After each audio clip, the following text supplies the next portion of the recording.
Assalamualaikum warahmatullahi wabarakatuh. Bismillahirrahmanirrahim. Alhamdulillahi rabbil alamin. Wassalatu wassalamu ala habibina al-Mustafa Sayyidina Muhammadin wa ala alihi wa sahbihi ajma'in. Alhamdulillah. Alhamdulillah. Alhamdulillah. Segala puji-pujian kita panjatkan ke hadrat Allah Subhanahu wa taala. Selawat dan salam kita kirimkan buat kekasih kita baginda sallallahu alaihi wasallam dan buat seluruh ahli keluarga baginda dan seluruh para sahabat radhiyallahu anhum ajma'in. Alhamdulillah. Hari ini bersiaran bersama saya Ustaz Piyu Mohsin untuk kita berbicara tentang bagaimana kita nak merasai untuk kita menikmati kelazatan di dalam salat khususnya.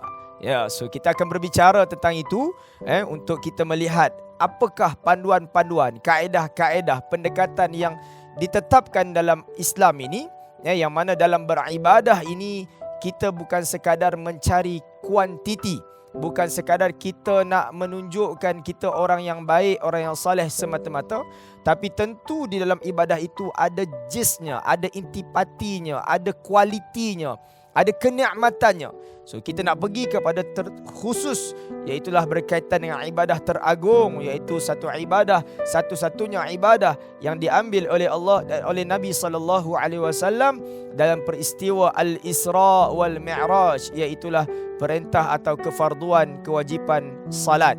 So dalam salat tentulah apabila kita berbicara tentang salat ni, tentu ada syarat-syaratnya, tentu ada rukunnya, tentu ada perkara yang sunnahnya atau sunatnya atau perkara yang makruh. Demikian ada perkara yang membatalkan salat. Jadi untuk pertemuan ini, suka untuk saya berkongsi bagaimana selaku kita orang Islam, mengaku sebagai Muslim. Orang Muslim ini maksudnya apa? Iaitulah orang yang benar-benar menyerahkan dirinya kepada Allah Subhanahu wa ta'ala. Jadi kita baca dalam doa iftitah umpamanya, wa ana minal muslimin. Jadi wa ana minal muslimin maksudnya, dan aku ini benar-benar tergolong di kalangan orang yang menyerah diri kepada Allah. Ya ayyuhalladzina amanu taqullaha haqqa tuqatih wala tamutunna illa wa antum muslimun. Wahai orang-orang yang beriman, hendaklah kamu bertakwa kepada Allah dengan sebenar-benar takwa, dan jangan sama sekali, jangan sesekali kamu itu mati melainkan di dalam Islam atau sebagai seorang Muslim. Jadi makna yang lebih terperinci iaitulah janganlah kamu mati melainkan dalam keadaan kamu benar-benar menyerahkan diri kepada Allah Subhanahu wa taala.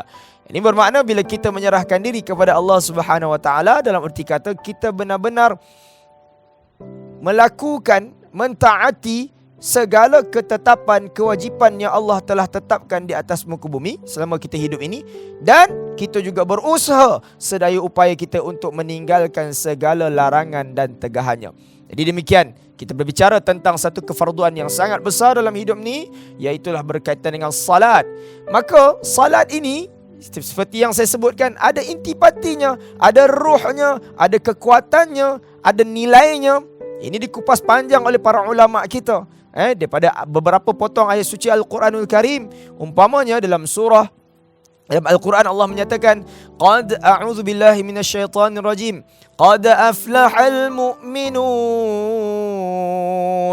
alladzina hum fi salatihim khashi'un. Qad aflahal mu'minun, telah benar-benar berjayalah orang mukmin itu.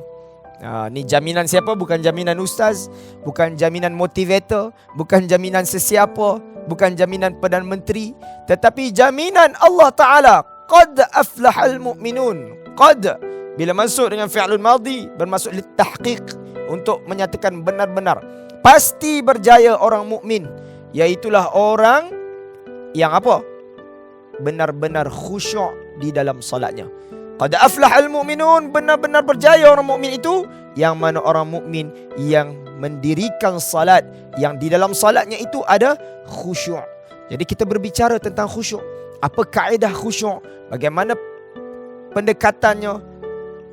Kata apa dia punya caranya? Jadi di sini kita berbicara. Hadirin yang dirahmati Allah Subhanahu wa taala. Khusyuk ini satu rasa, satu kenikmatan yang boleh diperolehi oleh semua orang. Tidaklah orang kata khusyuk ni, oh dia ustaz ke, dia mungkin PU ke, dia tok guru. Tak. Khusyuk ni dia boleh dimiliki oleh sesiapa saja.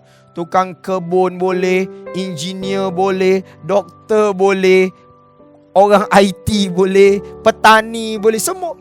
Sebab itu Allah Ta'ala tidak eksklusifkan khusyuk ni untuk orang-orang yang kerja di lapangan tertentu. Kan? Allah sebut qad aflahal mu'minun, semua orang mukmin. Tidak dikhususkan kepada golongan tertentu. Kan? Maka di sini dapat kita faham ruang atau peluang untuk kita memperoleh nilai khusyuk di dalam solat ini sangat terbuka luas. Maka kita berbicara tentang tajuk itu untuk kita melihat cara rasanya macam mana kaedah mendekati atau merasai kenikmatan khusyuk. Hadirin yang dirahmati Allah Subhanahu wa taala, khusyuk ini juga disebut oleh Syekh Daud Fatani dalam kitab yang masyhur Munyatul Musalli. Bagaimana khusyuk ini seperti kepala di dalam badan atau kepala pada badan. Bila satu orang salat, maknanya kalau badannya itu tidak ada kepala, seperti mati. Badan ada, cukup semua lengkap dia punya anggota badan, tapi kepala tak ada nilai. Demikian salat. Jika salat dilakukan dengan baju yang mahal, dengan minyak wangi yang mungkin mahal, dengan tempat masjid yang serba indah, tapi kalau tidak ada penghayatan, tidak ada rasa di dalam salat, itu mengundang sesuatu yang tidak bagus, tidak baik pada ibadah tersebut. Jadi sebab itu para ulama membahaskan perihal khusyuk ini secara serius, bahawa khusyuk ini satu tuntutan yang besar. Dan alhamdulillah, kerana kita hidup di zaman yang telah terdedah dengan ledakan teknologi, dengan pelbagai kemudahan di sana sini. Hari ni orang tak payah pergi bank transfer duit, dengan app sahaja. Orang nak order makan tak payah pergi kedai makan, order dekat app sahaja. Macam-macam kemudahan di luar sana. Jadi sampai masanya begitu juga untuk umat Islam mendekatkan diri ataupun memperbaiki diri untuk meningkatkan kualiti iman dan takwa serta kualiti ibadah, akhirnya juga boleh menggunakan teknologi. Kalau dengan teknologi itu boleh membawa umat Islam kepada ruang-ruang yang mungkin tidak begitu baik, hiburan yang tak terbatas di luar sana, maka kenapa tidak kita gunakan teknologi untuk kembali mendekatkan umat Islam kepada agama. Ini yang perlu kita fahami. So alhamdulillah, hari ini kita sudah merasai, sudah mengalami realiti zaman ini, satu teknologi yang bakal dan telah pun mula bergerak perlahan demi perlahan, yang saya istilahkan yang bakal meledak, untuk membantu kita semua termasuk saya melalui fasa kehidupan, terutamanya dalam salat khususnya, untuk kita meningkatkan kualiti ibadah kita, iaitu dengan kita dapat memahami apa sahaja yang kita baca di dalam salat, terutama yang berkaitan dengan Al-Quran. Kerana dalam Al-Quran bacaan yang panjang, walaupun ia sunat, iaitulah tentu surah yang dibaca selepas bacaan suratul Fatihah. Suratul Fatihah itu sendiri dah Quran dah. Bahkan dia rukun dalam salat. Tetapi tentu selepas membaca Fatihah, kalau kita salat di masjid, di surau, salat berjemaah, khususnya untuk salat-salat yang jahar, salat maghrib, isyak dan subuh, para imam akan membaca surah dengan lantunan suara yang kuat, dengan pembesar suara speaker dan sebagainya. Maka di situ tidak ada pilihan bagi kita sebagai seorang Muslim yang sedang menghadap Allah Subhanahu Wa Taala. Pilihannya satu saja, kita perlu memahami apa yang diungkapkan oleh imam tersebut. Sekaligus itulah salah satu penyumbang utama untuk kita merasai kelazatan salat, atau yang kita sebut sebagai khusyuk di dalam salat. Sebab itu di dalam perbahasan fiqh, apabila imam selesai membaca suratul Fatihah, selepas imam baca Fatihah, imam disunatkan membiarkan sedikit ruang makmum untuk membaca Fatihah, sekitar dalam 20 saat begitu, sebelum imam membaca surah. Contohnya imam baca Siratal ladzina an'amta alaihim ghairil maghdubi alaihim waladdallin.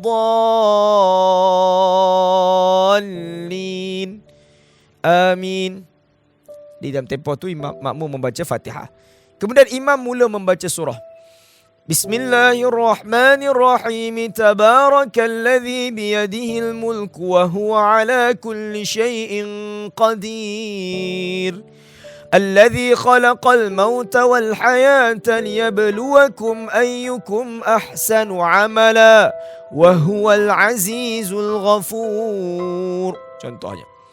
Jadi kenapa makmum diberikan ruang untuk membaca Al-Fatihah sekitar 20 saat yang saya sebut tadi? Kerana selepas itu makmum dituntut untuk mendengar bacaan imam. Mendengar bacaan imam ini bukan sekadar mendengar.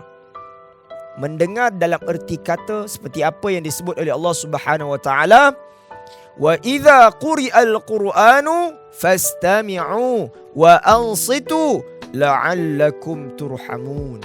Apa maksudnya? Apabila Al-Quran itu dibacakan, diperdengarkan, Allah kata apa? Ansitu, isma'u, dengar, kemudian ansitu, perhati betul-betul, hayati betul-betul. La'allakum turhamun, mudah-mudahan kamu akan dirahmati. Nampak tak perintahnya tuan-tuan? Dengar, kemudian ansitu, perhati, renung. Jadi ini yang kita sebut tadi, bagaimana Al-Quran itu tidak ada pilihan, melainkan apabila kita membacanya mesti, atau kita mendengarnya, menuntut kepada kita memahaminya. Demikian saya sebut di mana-mana tempat. Apabila kita membaca pada bacaan yang lain, umpamanya bacaan tasyahud atau bacaan doa qunut dan beberapa bacaan yang lain, juga dituntut untuk kita memahami lafaz-lafaz yang kita ungkapkan. Tapi seperti kita tahu, solat itu panjangnya pada rukun berdiri. Maka pada rukun berdiri itu tadi yang kita sebut sebagai imam-imam atau ustaz-ustaz, apatah lagi para penonton hadirin yang dirahmati Allah yang pernah direzekikan menuju atau pergi ke melaksanakan ibadah umrah atau haji, tentu akan salat di Masjidil Haram, Masjidil Nabawi, apatah lagi di bulan Ramadan. Lebih-lebih lagi lah, kerana imam-imam ataupun solat tarawih di sana dilakukan dalam tempoh yang agak panjang, sekitar 1 jam ke 1 jam setengah. Yang ini imam-imam akan membaca 1 juzuk pada setiap malam. Jadi walau bagaimanapun, hatta di negara kita pun ada sebahagian tempat, sebahagian masjid yang membaca agak panjang. Maka di situlah yang saya nak tekankan, bagaimana betapa bernilainya erti ataupun hakikat salat itu apabila dapat difahami bacaan-bacaan, lafaz-lafaz yang sama ada dilafazkan oleh orang yang salat itu sendiri atau yang dia degari daripada bacaan imam. Itu amat-amat menyumbang kepada khusyuk. Di dalam surah Al-Ma'un, Allah Subhanahu wa taala mengingatkan kita. Ini memang ayat rare. Ayat ni selalu saya jadikan ingatan khusus buat diri saya. Allah menyatakan apa dia? A'udzubillahi minasyaitonirrajim. Fawailul lil musallin alladzina hum an salatihim sahun. Dua ayat tu, kan? Apa Allah kata? Fawailul lil musallin, maka wailun, kecelakaanlah, lil musallin, bagi orang yang salat. Macam mana tu? Kecelakaan bagi orang yang salat. Pening kita, kan?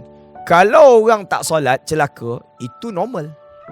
tak solat kan, Allah marah lah, kan? Na'udzubillah. Mudah-mudahan kita semua, family kita, keluarga kita tergolong di kalangan orang yang solat. Mudah-mudahan, amin. Tapi bagaimana orang yang tak solat, kan? Tapi ayat yang saya bacakan tadi itu cerita tentang orang solat. Tapi tiba-tiba Allah sebut celaka bagi orang yang solat. Ini satu benda yang menimbulkan tanda tanya untuk kita semua, betul tak? Maka kita tengok sambungan pada ayat yang berikutnya, ayat yang kelima. Allah kata apa? Alladzina hum an salatihim sahun. Yang mana orang tu tadi, yang dia salat, memang dia salat, tapi masalahnya mereka ini salat tetapi mereka lalai terhadap salatnya. Ini dia. Kemudian orang tanya pula, lalai macam mana ustaz? Apa maksud lalai? Sahun tu apa maksud yang sebenar? Betul kalau kita tengok terjemahan disebut lalai, tapi kita tak dapat nak betul-betul menghayati ataupun mendalami erti sebenar lalai di situ. Maka saya sendiri buka tafsir, antaranya tafsir Ibn Kathir, tafsir yang termasyhur lah. Al-Imam Ibn Kathir menghuraikan ayat itu pada 3 maksud. Yang pertama, orang yang lalai itu disebut iaitu orang yang selalu melewat-lewatkan salat dengan sengaja. Yang pertama. Satu orang suka solat zuhur 3.45, dekat pukul 4. Padahal dia boleh solat zuhur pukul 1.30, pukul 2 kan, okey lah. Tapi tak, dia nak solat pukul 3.30, pukul 4, 4 suku kan. Zuhur pukul 4.30, sekarang 4 suku pun nak solat. Hari-hari macam tu, tanpa ada apa-apa alasan yang sesuai lah. Kalau dia tertidur ke, sakit ke, ada emergency, mungkin lah. Mudah-mudahan Allah ampun lah. Tapi dia tak ada sebab. Sajalah, lambat lagi kan. Let lu kan. Kan, subkot lu. Contoh. Jadi benda itu menyebabkan jadi satu kebiasaan pada sebagian orang. Tetapi Al-Quran mengancam situasi itu. Itu yang pertama, orang yang selalu melewat-lewatkan solat. Yang kedua, kata Imam Ibn Katsir, yang lalai tadi siapa dia? Iaitulah orang tu solat, ya solat, tapi dia solat dengan tidak menjaga rukun dan syarat-syaratnya. Dari segi tamak ninah tak dijaga, dari segi bacaannya tak betul, tak dipikirkan, tak diusahakan untuk diperbaiki.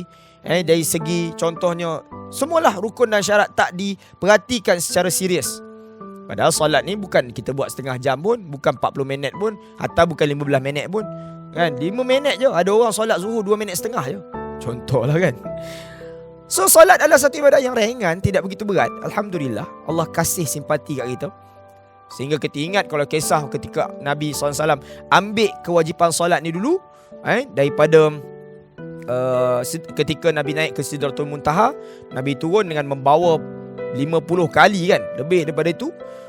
Nabi Musa tampil ataupun maklumkan kepada Rasulullah, kau pergi minta offer dekat Allah Ta'ala, umat kau takkan mampu punya. Kan, menunjukkan kat situ betapa Allah rahmat kita semua, simpati kepada kita semua, sehingga Allah reducekan, kurangkan solat itu. Hari ni yang kita buat 5 waktu sahaja. Tuan-tuan boleh bayang tak kalau kita solat zuhur kan, kita kena buat contohnya 20 rakaat. Contoh, apa jadi hidup kita?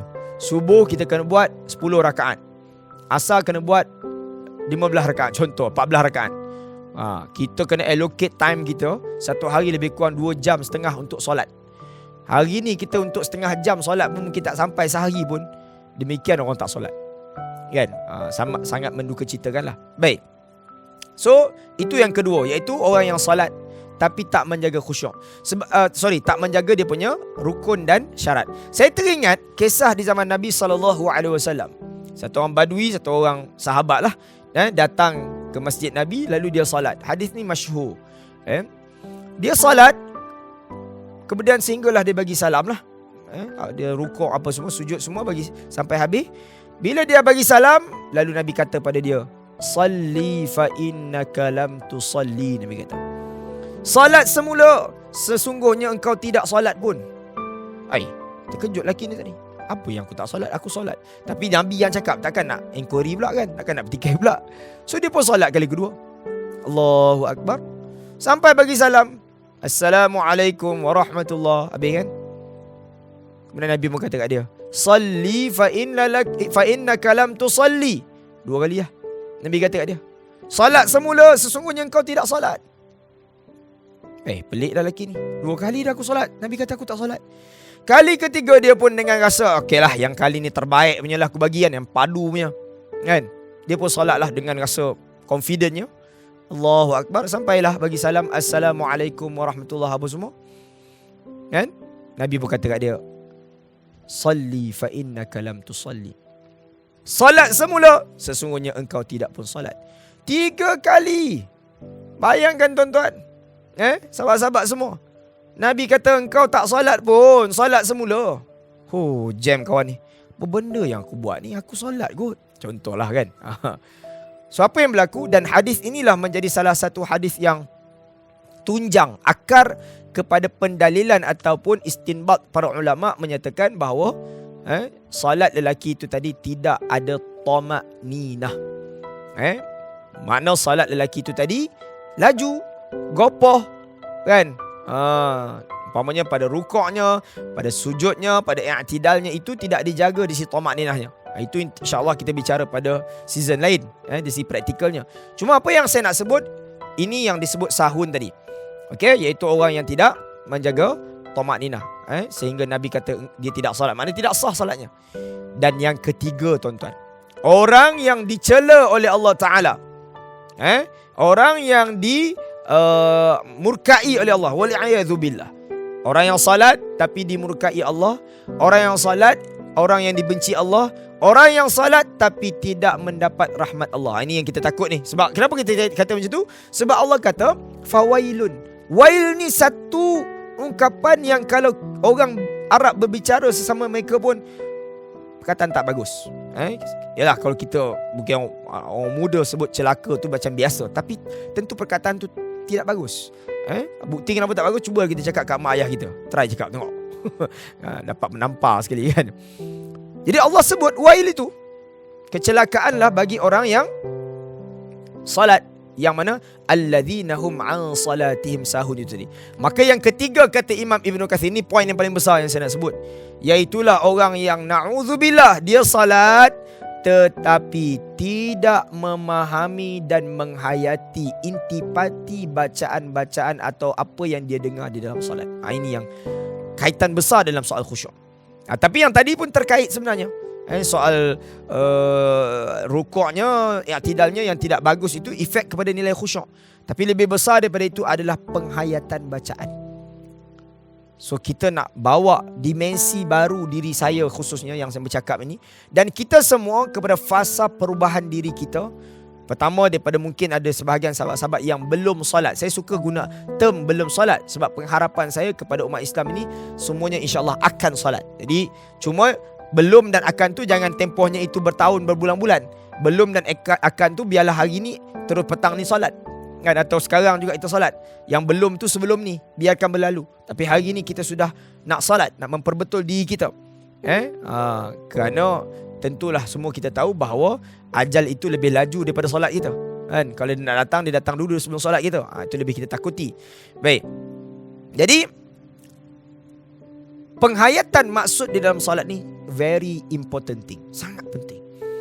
Saya alhamdulillah diberi rezeki untuk banyak bergerak dalam memberi pengkongsian tentang khusyuk ataupun kita kata dalam solat ni. Ada pengalaman yang taklah begitu luas, tapi alhamdulillah. So kat sini banyak tempat yang saya melihat kita cuba buat bancian ataupun soalan kepada umat Islam, audien sahabat kita. Sedangkan bacaan di dalam solat ni, terutama bacaan yang rukun, bacaan yang rukun ni tak banyak. Takbiratul ihram, suratul Fatihah, kemudian tahiyat, selawat kepada Nabi dan salam. Pendek saja. Tapi percaya atau tidak, pertama rukun yang besar iaitu suratul Fatihah, tidak semua orang yang salat hari ini memahami intipati suratul Fatihah. Percaya atau tidak?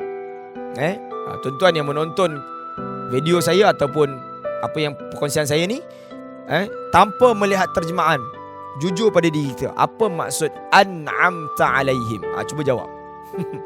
Kan, waktu yang tuan-tuan dengar ni, perempuan dengar ni, jawab, mampu tak? Apa maksud nasta'in? Kalau boleh jawab, alhamdulillah, terbaik saya katakan. Tapi kalau belum boleh jawab, bermakna kita perlu improve, tambah knowledge kita, kefahaman kita. Itu suratul Fatihah. Kemudian tahiyat yang saya sebut tadi, at-tahiyyatul mubarakatus salawatut thayyibatu lillah. Apa maksudnya? Dan tentulah yang saya sebut tadi, apabila kita salat di masjid, di surau, imam-imam akan membacakan surah. Surah yang Masya Allah. Kalau surah Al-Mulk dibaca, surah Yasin dibaca, hatta surah-surah pendek dalam surah Juz Ammah, atau kita bagi juzuk 30 itu, surah-surah ini memberi impak yang besar tuan-tuan dalam hidup kita. Bayangkan satu orang imam membaca contohnya surah Bismillahirrahmanirrahim, Alhaakumut takatsur hatta zurtumul maqabir. Contoh, Alhaakumut takatsur, apakah kamu itu takatsur, berlumba-lumba untuk memperbanyakkan harta, hatta zurtumul maqabir, sehingga dibawa kita ini ke kubur. Maknanya tak berhenti cari harta. kan? Sentiasa nak menambah poket. Bukan salah, umat Islam wajib kaya. Umat Islam mesti memperolehi keupayaan ekonomi. Cuma masalahnya apabila kita mengejar kekayaan ni, meninggalkan akhirat, meninggalkan perintah Allah. Ini masalahnya. Tentu kalau kita nak jadi orang kaya, setanding atau bukan setanding, maksudnya seiring dengan apa yang dilakukan oleh para sahabat. Sayyidina Uthman bin Affan, Sayyidina Abu Bakar As-Siddiq umpamanya. Ini semua tokoh-tokoh jutawan di zaman Nabi SAW. Abdul Rahman bin Auf umpamanya. Itu tokoh-tokoh kita. Tapi itu demikian. Maksudnya surah-surah yang kita baca, bacaan-bacaan yang kita baca itu, sebahagian kita ini masih jauh tidak menghayati. Sedangkan saya sebut tadi, bacaan-bacaan dalam solat itu tidak terlalu banyak, sikit sahaja. 5 tadi. Takbiratul ihram, Fatihah, ni yang rukun lah. Tahiyat, selawat dan salam. 5 saja. Kalau dihimpunkan dalam satu kertas A4 pun tidak begitu banyak, mungkin separuh je. Cuma apa yang saya nak tarik perhatian hadirin para penonton yang dirahmati Allah, khusus berkaitan dengan Al-Quran, alhamdulillah, dengan saya sebut tadi, dengan ledakan teknologi, dengan kemudahan di tangan kita, di handphone, di gadget-gadget kita, alhamdulillah, kita sudah sampai ke satu fasa ledakan teknologi untuk mengembalikan umat Islam kepada agama. Dan inilah dia satu teknologi baru yang akan menyelesaikan banyak permasalahan umat Islam, dengan dapat kita hayati, kita nikmati kefahaman surah-surah atau ayat-ayat suci Al-Quran dengan penggunaan Think Quran yang kita semua akan guna suatu hari nanti. Akan menjadi satu fenomena di seluruh dunia. Dan Allah rezekikan, Allah pilih satu orang insan yang bagi saya cukup istimewa lah, yang mampu atau dapat mencetuskan idea ini, melahirkan teknologi ini di Malaysia. Boleh saja Allah nak jadikan mungkin pengkalan teknologi ini di negara-negara Islam yang lain, di negara Arab ke, di Indonesia ke contoh, tapi alhamdulillah di Malaysia. So ini satu kebanggaan lah bagi saya untuk kita, dan sekaligus inilah kesempatan, peluang yang kita perolehi dengan penggunaan teknologi ini, Think Quran ini, mampu untuk membawa kita kepada penghayatan bacaan-bacaan dalam solat. Bukan sahaja Al-Quran, kerana secara automatik teknologi yang kita gunakan ini, dia akan efek kepada bacaan-bacaan yang lain. Contohnya kalau kita jumpa dalam perkataan yang ada dalam teknologi, contohnya perkataan Subhana, Maha Suci. Contoh perkataan itu diulang banyak kali dalam Quran, betul? Dalam surah Al-Isra contohnya, Subhanalladzi asra bi'abdihi ila akhiril ayat, kan? Tapi subhana itu kita baca berkali-kali dalam solat. Dalam rukuk, Subhana rabbiyal azimi wa bihamdi, Subhana rabbiyal a'la wa bihamdi, menunjukkan maksudnya Maha Suci Allah. So itu secara terus akan memberi impak kepada penghayatan kita. Saya terus. Dan saya nak bawa atau nak bagi tahu tuan-tuan, percayalah, solat yang khusyuk dengan solat yang tidak khusyuk itu amat-amat berbeza nilainya, tentu di sisi Allah dan juga dari sudut nilai kehidupan kita. Salat yang khusyuk ini, tuan-tuan boleh bayangkan, sehingga kita benar-benar merasakan ketakutan kita kepada kekuasaan Allah, kemanisan kita dalam beribadah, penghayatan kita pada bacaan-bacaan yang kita baca atau kita dengar, itu tidak sama dengan sekadar salat tanpa memahami apa-apa. Itu yang saya sebutkan, orang pergi Masjidil Haram, pergi Masjid Nabawi, pergi buat umrah, tetapi bila pergi ke masjid, ketika imam-imam membaca bacaan-bacaan Quran itu tidak menembusi, maknanya tidak betul-betul menghayati. Dari segi bacaan, ya, boleh didengar, boleh dihafal insya-Allah. Sebab itu saya nasihatkan kawan-kawan, sahabat-sahabat, adik-adik, teman-teman semua yang sebahagian yang hafal Al-Quran, gunakan teknologi ni. Inilah dia. Satu fasa perubahan hidup kita. Daripada biasa-biasa dia hafal semata-mata, tapi sudah sampai satu tahap, iaitu kita sudah ada ruang, lapangan, kesempatan untuk memahami intipati Al-Quran, sekaligus akan membawa nilai solat kita itu berbeza dengan solat yang tidak khusyuk. Akan kita rasa kelazatannya, kemanisannya. Perbuatan-perbuatan yang kita lakukan dalam solat itu, kita akan jadi seorang yang amat berhati-hati. So itu dia. Bagaimana kita nak menghayati ataupun kita nak menuju ke arah salat yang berkualiti. Hadirin yang dirahmati Allah Subhanahu wa taala. Sebab itu dalam Al-Quran semua kita tahu, berkali-kali Allah Subhanahu wa taala menyebut contohnya perkataan afala ta'qilun, afala tatafakkarun, afala tanzurun. Semua itu tidak lari maksudnya daripada maksud apakah kamu tidak berfikir, apakah kamu tidak merenung, apakah kamu tidak memerhatikan. Sama lebih kurang maksudnya.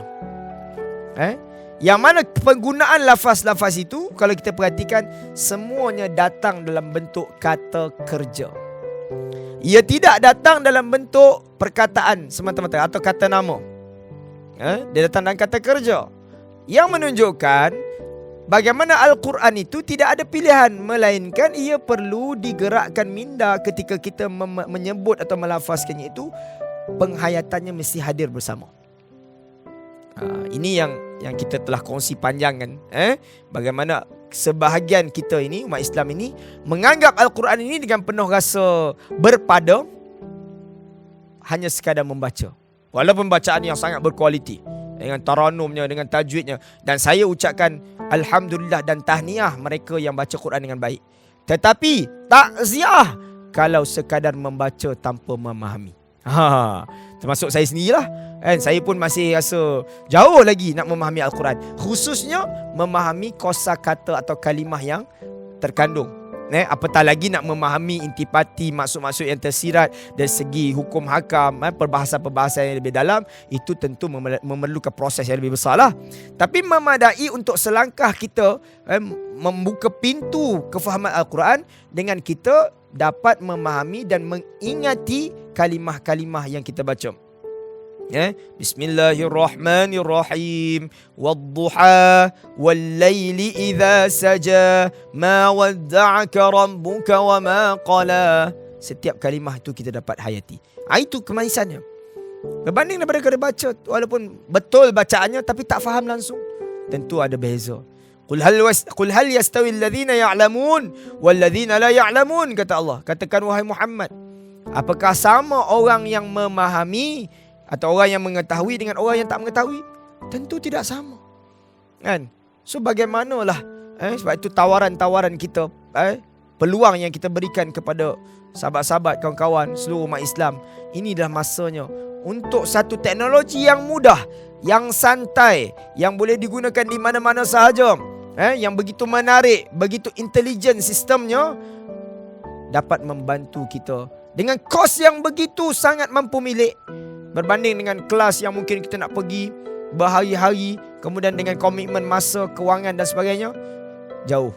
Walaupun itu sangat bagus, tak dinafikan, tapi tentunya teknologi yang berada di tangan kita 24 jam ini dapat kita gunakan, iaitulah Think Quran.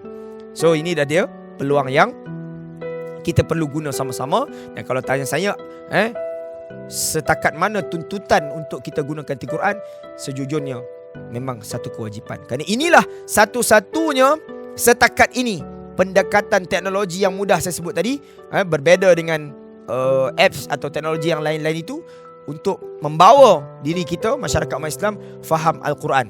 Kalau tanya ada tak teknologi lain? Ada, bukan tidak ada. Memang ada apps-apps lain, tetapi tidak seperti Think Quran.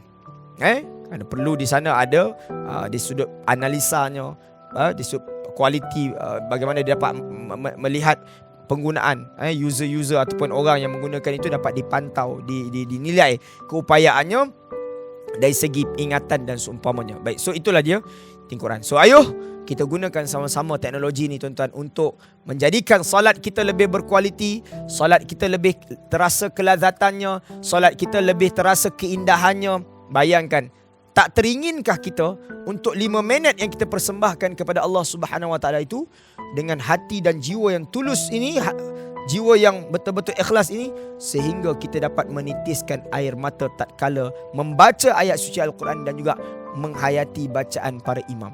So itu kemuncaknya atau ultimate, maknanya satu ialah kemuncak penghujungnya yang diidamkan oleh kita semua. Jadi kita nak selamatkan diri kita daripada ancaman Allah Subhanahu Wa Taala tadi, fawailul lil musallin, celaka orang yang solat itu. Kita tak nak termasuk, naudzubillah tuan-tuan. Kita tak nak termasuk, family kita tak nak termasuk, anak-anak kita tak nak termasuk, dan kita nak jadi orang yang betul-betul terselamat daripada fitnah dunia ini yang amat mencabar. Dan saya nak tutup yang mana Allah Subhanahu wa taala menyebut dalam surah Al-Ankabut ayat 45, Allah menyatakan wa aqimis salah innas salata tanha 'anil fahsya'i wal munkar. Allah kata apa? Dan dirikanlah salat, sesungguhnya salat itu dapat mencegah kamu dari melakukan perkara keji dan mungkar. Para ulama membahaskan maksud wa aqim, iaitulah dirikan. Maka Al-Imam Ibn Kathir menyebut aqim di situ iaitulah ikmal ataupun menyempurnakan qiraatihi, bacaannya, tadabburihi, penghayatannya dan seluruh rukun-rukun perbuatan yang lain. So tidak ada pilihan pada kita. Jika kita ingin menjadikan salat kita itu betul-betul ada jaminannya di sisi Allah Ta'ala, dari segi penyelamat kita daripada kemungkaran, penyelamat diri kita, keluarga kita daripada segala bentuk ujian-ujian yang macam-macam di luar sana, penyelamat daripada fitnah dunia. So inilah dia ramuan terbaik, iaitu salat yang berkualiti, salat yang high profile, kan? Salat yang eksklusif. So macam mana caranya? Kita dah cerita panjang tadi. Ayuh kita tambah kualiti salat kita dengan kita menghayati bacaan-bacaan. So kita nak jadi orang yang muqimas salah, bukan setakat orang yang salat, tapi orang yang benar-benar mendirikan salat. Kenapa? Kerana itulah doa yang disebut oleh Nabi Ibrahim alaihissalam. Nabi Ibrahim kata apa? Rabbi ja'alni muqimas salah wa min dhurriyyati Rabbana wa taqabbal du'a. Nabi Ibrahim berdoa kepada Allah, wahai Tuhanku, jadikanlah aku dan seluruh zuriat keturunanku orang-orang yang mendirikan salat. Nampak tak? Mendirikan salat, muqimas salat. Bukan orang yang salat, tapi orang yang mendirikan salat. So mendirikan salat tadi, correlationnya, kaitannya dengan ayat yang kita bacakan tadi, iaitulah orang yang fawailul lil musallin, orang yang bukan sekadar salat tetapi dia mendirikan salat. Kalau sekadar salat, na'udzubillah, kemungkinan besar dia termasuklah di kalangan orang yang dimurkai Allah, fawailul lil musallin itu. Tapi kita nak jadi orang yang muqimas salah, orang yang benar-benar mendirikan salat dengan perbuatannya, segala pergerakan dalam salat itu dijaga. Apa nama dipanggil rukun syaratnya, i'tidal, kita katakan tamak ninahnya. Dalam masa yang sama, penghayatan bacaan-bacanya juga kita usahakan menembusi jantung hati kita. So itulah, mudah-mudahan kita akan berjaya menggapai apa yang disebut oleh Allah Ta'ala itu tadi. Qad aflahal mu'minun, berjayalah orang mukmin yang mana mereka itu khusyuk di dalam salatnya. Di dalam bulan Ramadan, satu bulan yang semua umat Islam akan lalui. Tuan-tuan tengok, ibadah ni, kita ada ibadah wajib harian, salat. Kita ada ibadah wajib tahunan, Ramadan. Kita ada ibadah wajib seumur hidup sekali, haji. Itu susunan dalam Islam, kan? Jadi Ramadan adalah satu ibadah yang wajib dilalui. Tidak ada pilihan bagi mana-mana orang Islam. Duduklah di mana pun dalam dunia ni, insya-Allah dia akan dalam setahun itu melalui satu bulan yang sangat istimewa, Ramadan Al-Mubarak. Kita cerita sikit latar kepada Ramadan ni. Sebahagian orang-orang soleh terdahulu, nak kita gambarkan, dan sebenarnya kita dah tak berapa lama dah pun dengan Ramadan ni, 3 atau 4 bulan saja lagi. Mereka ni, baik tu ini Ramadan, perlu kita muhasabah diri kita. Orang-orang soleh ini, sahabat-sahabat, tuan-tuan perempuan yang dirahmati Allah, mereka ni setiap kali Ramadan pergi, maknanya habis je Ramadan, Syawal, jiwa mereka hiba, sedih, tu tak usah cerita lah, tertunggu-tunggu untuk Ramadan yang akan datang. Bayangkan, Ramadan baru habis ni, baru 2 bulan, baru 2 minggu, baru sebulan, dah tak sabar nak menanti Ramadan akan datang. Cuba bandingkan kita dengan orang-orang macam ni.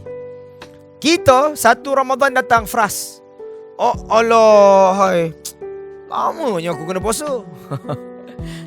Bukan kita, contoh. Tapi maknanya ini berlaku pada sebagian orang, kan? Tension Ramadan datang, kan? Tak boleh nak perkena teh tarik pagi-pagi, kan? Tak boleh nak perkena nasi kandar tengah hari, contohlah, kan?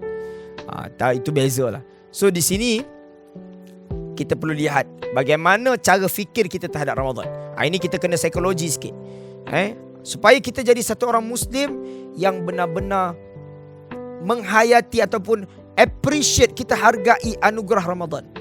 Kerana Ramadan ni Allah tidak pernah berikan kepada umat-umat terdahulu. Tak ada. Puasa ada, tapi tidak seperti kita lah. Kita sebulan. Dan semua kita tahu Ramadan ni bukan bulan puasa semata-mata. Bulan limpahan rahmat, bulan limpahan keampunan, bulan limpahan segala gandaan pahala.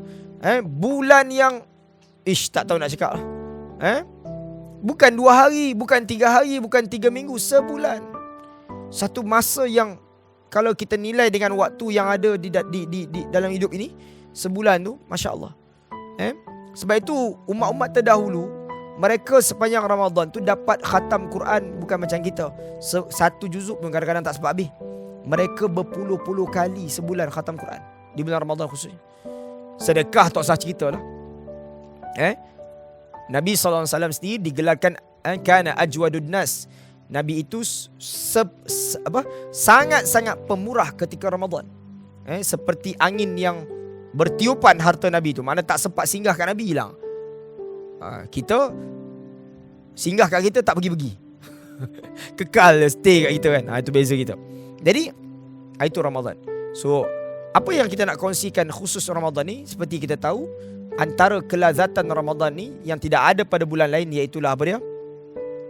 Solat sunat tarawih. Solat sunat tarawih ni special, tidak diberikan, tidak disyariatkan untuk kita lakukan pada bulan-bulan lain.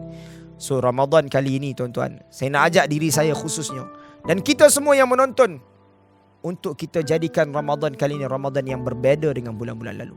Kalau bulan-bulan lalu kita sebahagian masyarakat umat Islam ni search mana surau yang paling cepat solat tarawih. Beb mengaku, siapa buat panggil macam tu kan? Oh, surau ni 8.30 start, 9 suku habis. Oh, lama. Surau ni 8.30 start, pukul 9 habis. Oh, tak boleh, setengah jam ni lama ni kan? Surau ni 8.30 start, 8.40 habis. Cantik, aku deal. Surau ni sebulan aku pergi. Siapa yang macam tu? Cuba renung-renung balik. Tahun ni kita nak berbeza, insya-Allah. Saya yakin orang-orang yang bersikap demikian bukan kerana dia tak nak pergi surau. Dan tentu kita pergi surau, kita dah pergi dah. Tapi kerana kita pergi, kita tak rasa sesuatu yang best.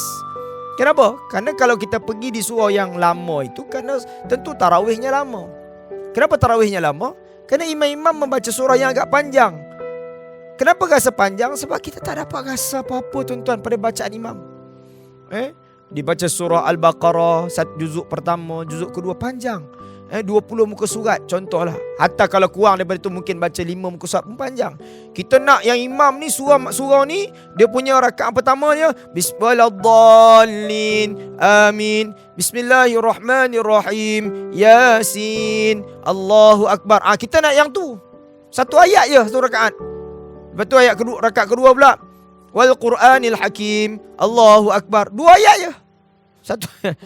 So 2 rakaat tu 1 minit. Kita cari yang tu. Kalau kita bincang hukum, ya sah kan? Dari segi hukum. Tapi kan kita sebut tadi, tidak ada anugerah ataupun nikmat yang Allah berikan tarawih ni pada bulan lain.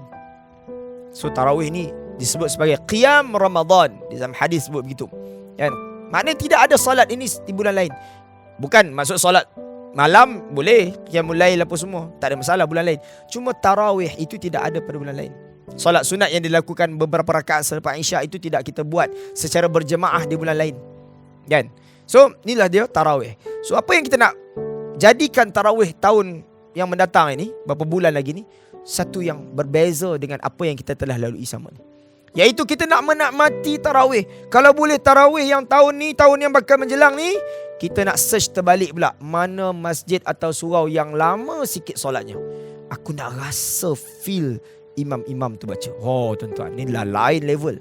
Tapi boleh berlaku, ya. Kita akan ke arah itu kan?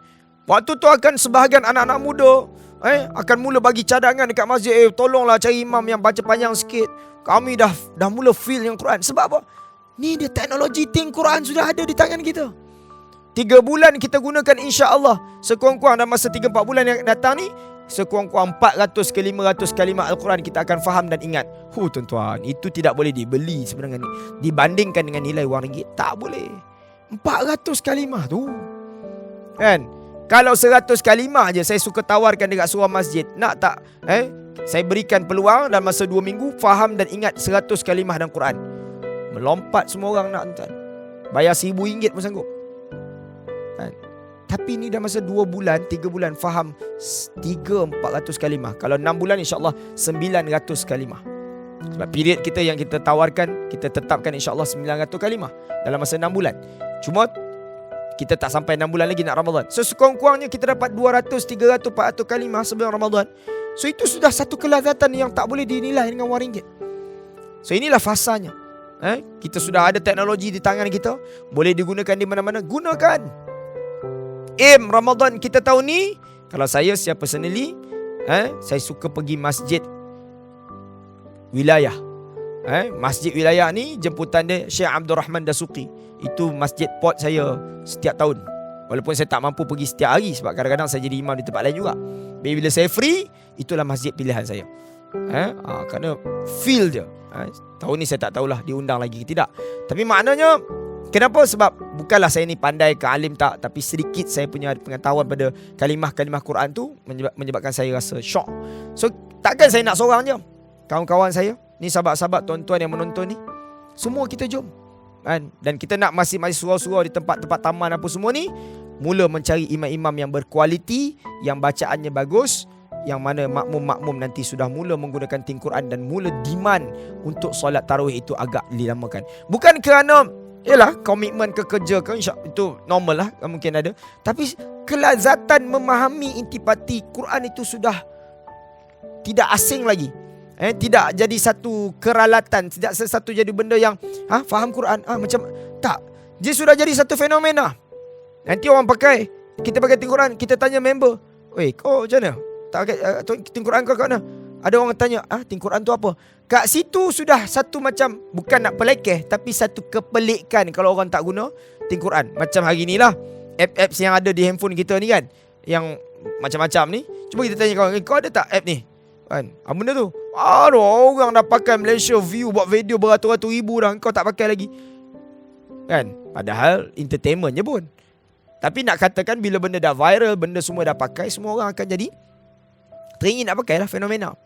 So kita nak jadikan teknologi ni satu fenomena yang akan merubah Ramadan kita tahun ni satu kelazatan. Itu satu. Yang kedua, tentu juga Ramadan ni sebahagian masyarakat kita ni membudayakan membaca Al-Quran secara dipanggil tadarus, baca beramai-ramai, atau kalau tak tadarus pun baca sendirian. Sama juga. Jika sebulan itu kita peruntukkan untuk khatam sekali Al-Quran, tak kira sekali atau 2 kali. Berbeza dengan tahun sebelum ni. Sebelum ni tuan-tuan, kalau dengan pendekatan biasa kita memahami Al-Quran, kita membaca sebegitu sahaja, tanpa kita dapat tangkap kalimah-kalimah yang kita lafazkan dari segi maksudnya. Contohnya tuan-tuan buka satu apps, apa nama dia, Quran, kan? Contohnya, kan, apps Quran ni, kan, ada maksud-maksud, kan? Kita baca je lah, kan? Tapi ingatan kita belum tentu lagi terpaku pada kalimah tu. Jadi bila kita baca nanti, contohnya sekarang kita baca terjemahannya, contohnya ya ayyuhallazina amanu aufu bil uqud, wahai orang-orang yang beriman, kalian penuhilah dengan janji-janji kamu. Maknanya jangan mungkir janji. Betul, kita dapat manfaat. Kita keluar, habis tak baca Quran, kita pergi mana-mana, esok kita baca ayat yang sama tanpa melihat maksud, kita belum tentu ingat lagi. Betul tak? Tapi dengan ting Quran berbeza, kerana dia bersifat latihan, pengulangan. Kalimah-kalimah yang terpilih itu amat-amat membantu untuk kita ingat kalimah itu sekaligus tanpa kita melihat lagi terjemahan. Walaupun masih perlu sebenarnya. Cuma kalaupun tak ada, kita sudah dapat memahami cerita, story, kisah yang ada dalam ayat yang kita baca tu. Itu feel dia tuan-tuan. Yang ini yang saya kata tadi, tidak dapat dinilai dengan wang ringgit. Begitu canggih, begitu bagi saya sangat terpesona dengan teknologi ni. So Itulah dia. Kita dapat memahami dalam bacaan salat imam-imam di surah masjid surah ni, kemudian kita membaca secara berjemaah ataupun bertadarus atau sendirian pun sudah merubah feel kita. Pertama baca dengan tajwid, dengan tartil ni, dan juga tentu seiring dengan itu kita sudah mula dapat menangkap kalimah-kalimah yang kita ungkapkan itu, sekaligus memberi kesan dalam jiwa kita berbeza dengan sebelum-sebelum ni, insya-Allah. So tuan-tuan, itu adalah Ramadan yang tahun ni. Tentulah Ramadan ni banyak lagi kelebihan-kelebihan lain, cuma saya nak fokuskan kepada Ramadan ni bulan Quran. Allah Taala berfirman, Syahrul Ramadan alladhi unzila fihi al-Qur'anu hudan linnas wa bayyinatin minal huda wal furqan ila akhir ayat. Syahrul Ramadan, Ramadan itu bulan yang padanya diturunkan Al-Quran, hudan linnas, petunjuk kepada manusia, wa bayyinat, dan keterangan-keterangan. Tuan-tuan, baca Al-Quran, kalau tak faham bagaimana Al-Quran itu boleh berfungsi sebagai keterangan-keterangan. Jadi Quran itu perlu berfungsi sebagai keterangan apabila dapat difahami dan dihayati cerita-ceritanya. Jadi tuan-tuan yang dirahmati Allah, demikian peringatan untuk diri saya khususnya dan kita semua, untuk sama-sama kita memperbaiki diri kita. Yang pertama, salat yang kita bicarakan tadi. Yang kedua, Ramadan yang saban tahun kita lalui dan tak lama lagi dah Ramadan akan datang balik. Bagi kita doa sama-sama, ya Allah, hadirkanlah Ramadan tahun ni buat diriku, ya Allah, panjangkan umurku, berikan aku kesihatan buat diri aku, di keluarga aku, pasangan hidup aku. Itu doa tuan-tuan hari-hari. InsyaAllah Ramadan yang tahun ini lebih bermakna daripada Ramadan yang lalu. Jadi terima kasih banyak-banyak. Saya kira setakat itu dulu untuk perkongsian ini yang baik daripada Allah Subhanahu Wa Taala. Banyak kelemahan, kesilapan itu daripada kelemahan saya sendiri. Jumpa lagi insya-Allah.